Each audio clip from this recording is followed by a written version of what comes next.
Hey guys, welcome and welcome back to my channel. I hope कि आप सभी लोग अच्छे होंगे और अपनी प्रेगनेंसी को एंजॉय कर रहे होंगे। अगर आपका कलर ड्रॉपलर अल्ट्रासाउंड होने वाला है तो आप जान लीजिए कि कलर ड्रॉपलर अल्ट्रासाउंड क्यों होता है, इसकी क्या ज़रूरत है, इसमें क्या क्या चीज़ें चेक की जाती हैं, बच्चे के बारे में क्या क्या पता चलता है, इसका सही टाइम क्या है करवाने का और कितने रुपये का ये होता है और इसमें क्या क्या चीज़ें लिखी होती हैं। मैं अपना कलर ड्रॉपलर का अल्ट्रासाउंड आपके साथ शेयर करूँगी जिससे कि आप अपना अल्ट्रासाउंड ईजिली पढ़ पाएंगे कि आपके अल्ट्रासाउंड में क्या क्या चीज़ें लिखी हैं। तो यहाँ पे इस वीडियो पे एंड तक बने रहिए, वीडियो आपके लिए बहुत ही यूज़फुल होने वाला है। तो वीडियो को अभी से लाइक कर दीजिए, मेरे चैनल को सब्सक्राइब, ऐसी बहुत सारी इन्फॉर्मेटिव वीडियोज़ के लिए। तो चलिए वीडियो स्टार्ट करते हैं।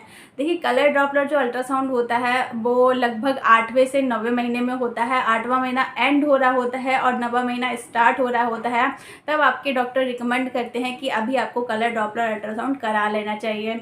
इसमें बहुत ज़रूरी चीज़ें पता चलती है। इसमें पता चलता है कि बच्चे की जो नसें हैं उनमें ब्लड फ्लो कैसा हो रहा है, बच्चा किस तरीके से बच्चे का ब्लड फ्लो है ब्रेन में, बच्चे के हार्ट में, बच्चे के लंग्स में किस तरीके का ब्लड फ्लो है, बहुत सारी चीज़ें देखी जाती हैं। कलर की रेज डाली जाती हैं बच्चे की जो मसल्स होती हैं उनमें, बच्चे की जो नसें होती हैं उनमें, और ब्लड फ्लो को चेक किया जाता है। यहाँ पे बहुत बार ऐसा होता है कि मदर्स जो होती हैं खाना खा रही होती हैं, अच्छे से खाना खा रही होती हैं, उनकी बॉडी को लग रहा होता है लेकिन बच्चे तक नहीं पहुँच रहा होता, बच्चा थोड़ा सा कमज़ोर रह जाता है। तो वहाँ पे भी ये चेक किया जाता है कि बच्चे की ग्रोथ क्यों नहीं हो पा रही है। उसमें भी बच्चे की जो नसें होती हैं उन पर कलर डाला जाता है और देखा जाता है कि बच्चे के जो प्लेसेंटा है उसमें कैसा ब्लड फ्लो हो रहा है, बच्चे तक न्यूट्रिशन क्यों नहीं पहुँच रहा है। इसके अलावा बच्चा अगर बहुत कम वेट का होता है तब भी कलर ड्रॉपलर अल्ट्रासाउंड आपको सजेस्ट किया जाता है। इसके अलावा अगर आपकी ट्विंस प्रेगनेंसी होती है या मल्टीपल बेबीज होती हैं, हाई रिस्क प्रेगनेंसी होती है, तब भी आपको कलर ड्रॉपलर अल्ट्रासाउंड जरूर से कराना चाहिए। इसके अलावा देखा जाता है कि अगर बच्चे में कोई प्रॉब्लम आ रही है, बच्चा बहुत लो वेट का हो रहा है, तब कब डॉक्टर को आपकी डिलीवरी करनी चाहिए ये भी आपको डॉक्टर इसी अल्ट्रासाउंड में देख के बताते हैं।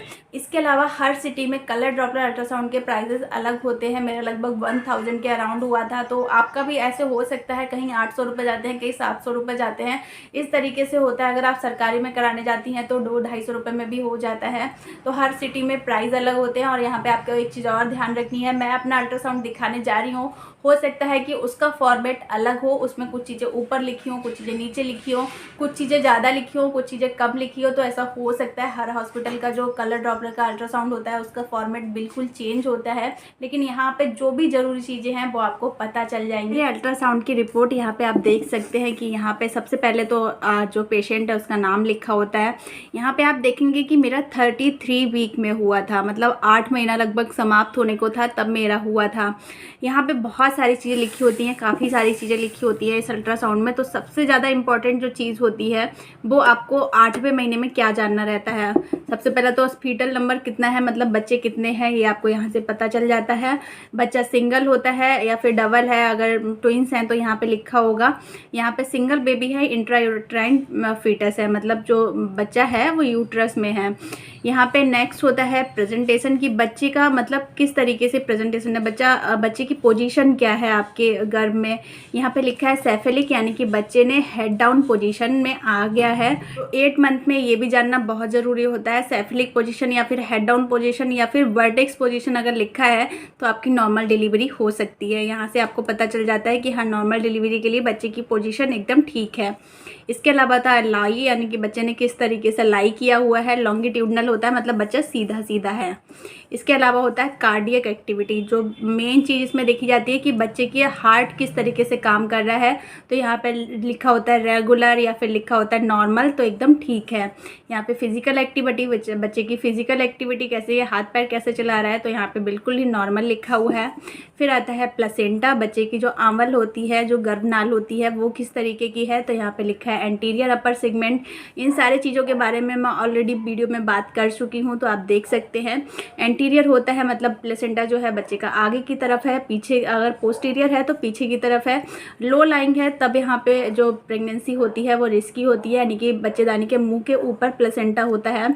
इसके अलावा क्या होता है लिक्कर एनीमोनी, मतलब जिस पानी में बच्चा रह रहा है वो किस तरीके का पानी है। अगर यहाँ पे कम होता है तो आपको लिक्विड डाइट ज़्यादा लेनी पड़ती है, इसीलिए आपको लिक्कर एनीमोनी का पता होना चाहिए। बच्चे के चारों तरफ अगर पानी अच्छा है तो आपकी नॉर्मल डिलीवरी हो सकती है। इसके अलावा यहाँ पे जो सबसे ज़्यादा चीज़ जानी जाती है वो होता है ये, यानी कि बच्चे के बारे में जो सारी चीज़ें लिखी होती हैं। यहाँ पे आता है बीपीडी। बीपीडी में बच्चे की सर की चौड़ाई नापी जाती है। एचसी होता है हेड सर्कमफेरेंस, इसमें बच्चे की सर की गोलाई नापी जाती है।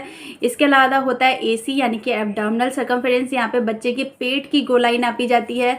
इसके अलावा होता है फीमर लेंथ, यानी कि यहाँ पे बच्चे की जो पैर की लंबाई है वो किस तरीके की है वो नापी जाती है। यहाँ पे आते हैं बच्चे के वेट के बारे में लिखा होता है कि बच्चे के अल्ट्रासाउंड के अकॉर्डिंग उसका वेट कितना है। और पहले लिखा होता है, यहाँ पे लिखा होता है एलएमपी के अकॉर्डिंग आपका कौन से वीक चल रहा होता है, और यहाँ पे लिखा होता है कि आपके अल्ट्रासाउंड के अकॉर्डिंग आपका कौन सा वीक चल रहा है। तो ज़्यादातर डॉक्टर जो होते हैं वो ये वाला मानते हैं, इसके अकॉर्डिंग आपकी वो जो डिलीवरी डेट है वो निकाल के देते हैं। EDD होता है एस्टीमेट डिलीवरी डेट, तो यहाँ पे जो डिलीवरी डेट है वो आपके पता चल जाएगी कि आपकी कब तक डिलीवरी हो सकती है। यहाँ प्लस माइनस लिखा होता है कि आगे पीछे थोड़ा बहुत होता है।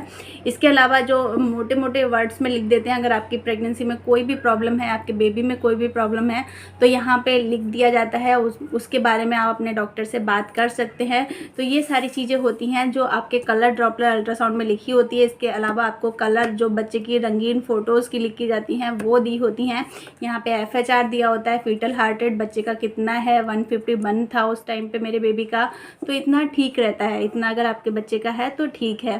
तो आई होप कि वीडियो आपके लिए यूज़फुल रहा होगा। वीडियो यूज़फुल लगा हो तो प्लीज़ वीडियो को लाइक ज़रूर करें, मेरे चैनल को सब्सक्राइब। ऐसी बहुत सारी इन्फॉर्मेटिव वीडियोज़ के लिए thank you so much for watching.